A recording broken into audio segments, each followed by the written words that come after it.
Oui, merci de votre accueil qui a été chaleureux et merci de l'accueil en général parce qu'on a été très bien accueillis au Congo, premièrement. Et puis finalement, le voyage entre notre hôtel et ici, c'est assez rapide, c'est sympa. C'est plus facile de venir ici à la fédération qu'aller au stade. Bon, alors l'état d'esprit est toujours très positif. Nous sommes une petite nation, évidemment, du football. Et je suis venu avec que des joueurs locaux, ça vous le savez, parce qu'on a cette ambition de créer quelque chose au pays et sur la durée. Donc voilà, et dans cette même idée, dans cette même optique, nous sommes venus avec un joueur de 16 ans, deux joueurs de 17, deux joueurs de 18 et une douzaine de joueurs de moins de 20 ans. Donc on est là pour apprendre, on a beaucoup de respect pour cette équipe de RDC, de mon ami Sébastien de Sabre, qui est un très bon sélectionneur.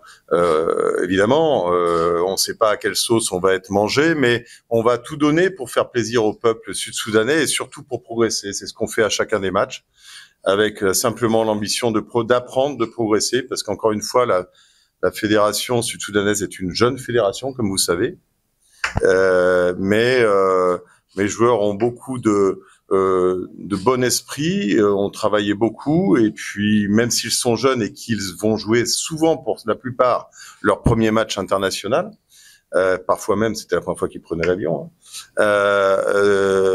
on va jouer sans se poser de questions, parce que parfois le football permet des surprises. Bon, on n'est pas du tout dans la même optique. Et puis, comme vous le disiez, j'étais coach de Madagascar. Aujourd'hui, je suis coach du Sud-Soudan, donc ce sont deux équipes totalement différentes. Et puis une compétition totalement différente, c'était en 2019. Voilà. Donc, non, très clairement, c'est pas de l'humilité, c'est simplement être lucide. Il faut être lucide quand même en football. Et je suis lucide aussi en disant que souvent des exploits sont possibles en football. Contrairement au rugby, au basket ou ainsi de suite, au football, les exploits sont possibles et on va se battre pour essayer de contrecarrer les plans de Seb et faire en sorte d'embêter un peu vos joueurs professionnels. Mais non, c'est pas de la fausse humilité, c'est pas. Je suis conscient qu'on est là pour apprendre, on est tous conscients. D'ailleurs, le président de la fédération, quand il nous a salué avant notre départ, nous a dit. Peu importe le résultat, jouer le mieux possible au football. Et c'est ça l'état d'esprit aujourd'hui, c'est vraiment d'apprendre, progresser, et encore une fois avec de jeunes joueurs. Voilà. Et les choses un peu différemment des autres sélections. Vous parliez du Soudan, très clairement, le résultat est très dur pour nous, parce qu'on aurait pu mener 2-3-4-0 à la mi-temps. Le Sénégal, c'est autre chose, on était vraiment mangés. Ce jour-là. Mais alors, pourquoi je dis qu'on aborde les matchs différemment? Parce que, comme vous l'avez compris, on n'a que des joueurs locaux et ça fait 15 jours, 3 semaines que je suis avec eux et qu'on s'entraîne tous les jours. Alors que Seb vient d'avoir ses joueurs il y a 2 jours seulement. Donc ça, c'est un avantage pour nous. Mais l'inconvénient est que j'ai que des joueurs locaux et qu'on vient de faire notre premier championnat de première division pour la première année cette année. Donc, vous voyez, l'écart qu'il peut y avoir entre les deux sélections. Comment j'aborde ce match? Évidemment que nous avions abordé le match contre le Sénégal avec beaucoup pas de frayeur, mais on savait pas à quelle sauce on allait être mangé, comme je disais tout à l'heure. Et puis on a perdu 4-0 en faisant une meilleure deuxième mi-temps que première, puisqu'on avait pris un penalty en deuxième mi-temps seulement, et contre le Soudan, vous faisiez référence à ça, encore une fois, on avait fait un très bon match, et le football, parfois cruel, on avait perdu 3-0, c'était un score très très très lourd par rapport à notre prestation, parce qu'on aurait pu, ayant touché les montants 3-4 fois avant qu'ils marquent, on aurait pu gagner et dû gagner ce match. Bon, voilà, mais entre devoir gagner et le faire, il y a une différence et on l'avait pas fait. Donc à chaque fois qu'on joue contre une grosse nation, c'est très difficile pour nous. La RDC pour moi est le favori. Je vais pas vous dire des bêtises. Je vous le dis sincèrement, actuellement, je vous aurais pas dit ça il y a 2-3 ans. Actuellement, pour moi, la RDC est le favori du groupe. Pour moi, pas simplement pour mon amitié pour Seb, c'est pas ça, mais parce que je le pense sincèrement au regard des joueurs qui sont sur le terrain.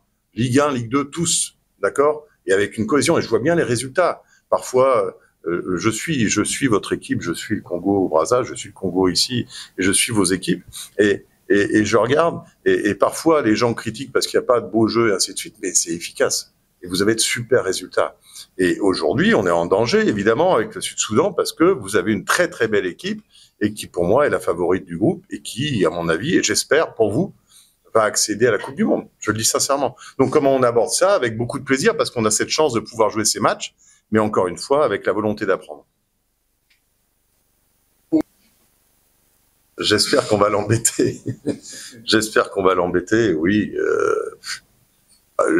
On fait les choses quand même de la meilleure façon possible. Là, je sors d'une réunion avec mon analyse vidéo et on a regardé tous les joueurs, tous les coups de pied arrêtés, on a tout fait, on va montrer ça aux joueurs.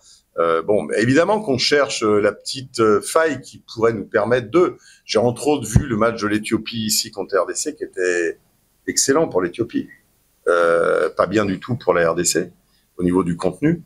Et voilà, bien sûr qu'il y a forcément des possibilités. Il suffit que la RDC soit dans un très mauvais jour et que nous, on soit dans un très bon jour pour qu'il y ait une surprise. On va...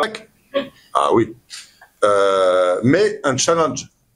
Et encore une fois, on est là pour jouer au football. On est là pour essayer de gagner un match. Je suis venu avec mon team manager, mon capitaine, mes joueurs, pour essayer de faire une surprise. Donc, l'obstacle est là. On sait, c'est un immense obstacle, mais c'est un challenge qu'on va essayer de relever. Et l'exploit sera d'autant plus formidable si on arrive à faire un exploit. Écoutez, les 2 points qu'on a eus, c'est contre la Mauritanie à l'extérieur et contre le Togo à l'extérieur. On fait 2 matchs nuls. Encore une fois, et ça n'a rien à voir. Ah si, contre le Soudan, on aurait dû gagner. On aurait pu avoir 5 points aujourd'hui. Au moins 3. En tout cas, ne pas perdre contre le Soudan, c'est sûr. Donc, c'est déjà bien. C'est déjà très bien. Je vais pas vous mentir, et vous le savez très bien, sur les 3 derniers mois, on a eu plutôt de meilleurs résultats, puisqu'on a battu votre Congo voisin à domicile, on a battu le Rwanda, on a battu le Kenya, donc on est en progression. Mais déjà 2 points pour le Soudan du Sud dans cette poule-là qui est relevée. Parce que elle est relevée, pourquoi? Nous sommes la toute petite équipe de cette poule. Mais je crois que derrière nous, il y a la Mauritanie, et juste devant nous, un point devant nous, le Togo. C'est bien d'être déjà là. Voilà. Encore une fois, je prends le pari suivant, et j'ai fait le pari suivant, c'est de faire venir un maximum de très très jeunes joueurs. Il y aura peut-être un joueur de 16 ans qui va jouer demain, hein. Et en tout cas sur 2 de 17 ans qui vont jouer. Et ben tant mieux, parce que dans 2, 3, 4 ans, l'équipe nationale du Sud-Soudan sera bien meilleure que celle d'aujourd'hui, grâce à ces joueurs qu'on va pouvoir entraîner sur la durée et qu'on a au niveau local, puisque très très peu de joueurs sont expatriés, on n'a pas de professionnels, on n'a pas de joueurs professionnels. Voilà. Alors, j'ai été footballeur depuis plusieurs années, donc nous avons eu à jouer aussi face au Congo-Brazza dans leur stade. Aujourd'hui, nous allons jouer contre la RDC. Alors, étant footballeur, c'est une question d'affronter la pression. Donc, la pression, si vous ne l'affrontez pas, c'est que ça ne sert pas. Donc, nous sommes habitués à ça et nous devons faire avec. Donc, la pression, qu'il y ait autant de monde dans le stade, même si c'est la première fois en RDC, mais nous allons faire avec.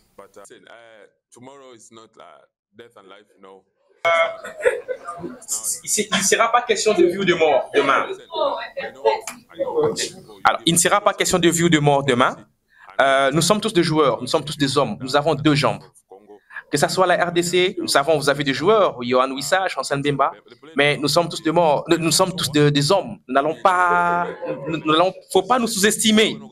Donc, nous allons nous battre demain. Donc, nous sommes une petite nation de football, mais demain, ça sera un match. Oui, alors premièrement, merci pour la bonne humeur.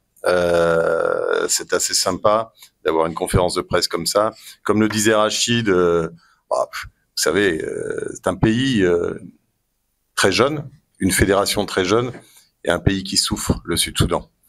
Donc, on vient là pour prendre du plaisir.